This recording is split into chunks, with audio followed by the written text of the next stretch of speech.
আপনি কি জানেন আমাদের প্রিয় পোষা প্রাণী বিড়াল কিছু অদৃশ্য শক্তি অনুভব করতে পারে? অনেকেই বলেন বিড়াল নেগেটিভ এনার্জি বা জিন শয়তানের উপস্থিতি বুঝতে পারে। কিন্তু ইসলাম এই বিষয়ে কি বলে? আজ আমরা সেই রহস্য উন্মোচন করব ইনশাআল্লাহ। বিড়াল একটি পবিত্র প্রাণী।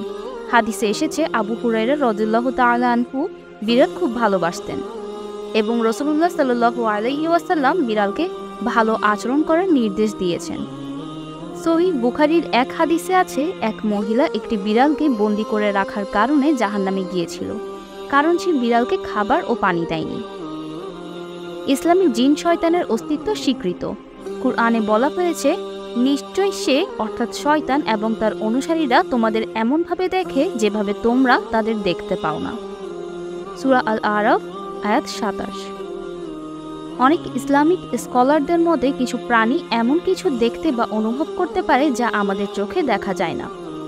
বিশেষ করে বিড়াল ও কুকুর সম্পর্কে বলা হয় যে তারা নেগেটিভ এনার্জি বা শয়তানের উপস্থিতি টের পেতে পারে। রাসূলুল্লাহ সাল্লাল্লাহু আলাইহি ওয়াসাল্লাম বলেছেন, যখন তোমরা গাধার ডাক শুনবে তখন আল্লাহর কাছে আশ্রয় চাও, কারণ সে শয়তানকে দেখেছে। সহিহ মুসলিম। যদিও সরাসরি বিড়ালের ক্ষেত্রে এমন কিছু বলা হয়নি, তবে আলেমরা বলেন কিছু প্রাণী জিনের অস্তিত্ব বুঝতে পারে। অনেকেই লক্ষ্য করেছেন বিড়াল হঠাৎ অদ্ভুত আচরণ করে, শূন্যে তাকিয়ে থাকে, অকারণে ভয় পায় বা শত্রুর মতো আচরণ করে, যা সাধারণত অদৃশ্য শক্তির উপস্থিতির ইঙ্গিত দিতে পারে। এসব নেগেটিভ এনার্জি থেকে রক্ষা পাওয়ার জন্য রয়েছে বেশ কিছু উপায়, যেমন আয়াতুল কুরসি পড়া। এটি শয়তান থেকে রক্ষা পাওয়ার অন্যতম শক্তিশালী দোয়া। সূরা ফালাক ও নাস পড়া, এগুলো আমাদের সকল অশুভ শক্তি থেকে রক্ষা করে।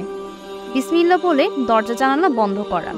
হাদিসে এসেছে, বিসমিল্লাহ বলে দরজা জানালা বন্ধ করলে শয়তান প্রবেশ করতে পারে না।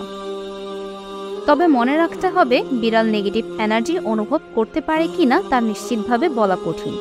ইসলাম আমাদের বিশ্বাস করতে বলে যে আল্লাহ আমাদের একমাত্র রক্ষাকারী, তাই কোনো কিছুকে অতিরিক্ত গুরুত্ব না দিয়ে সর্বদা কুরআন ও হাদিস অনুসরণ করা উচিত।